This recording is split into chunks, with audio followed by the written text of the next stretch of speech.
Hello guys, good afternoon. It's 2 afternoon here.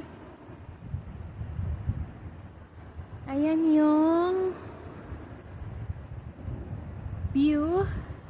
Yan yung mga rocks, ang lalaki ng rocks at saka may mga bahay dyan. Ang ganda ng mga bahay guys. So far. Saka yan yung hotel.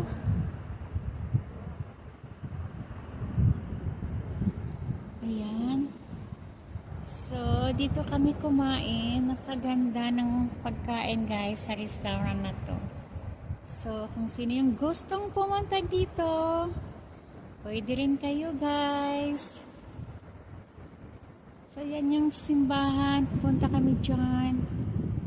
Saka yan na yung museum. Pupunta kami bukas dyan guys. So, ayan lang. Thank you for watching guys.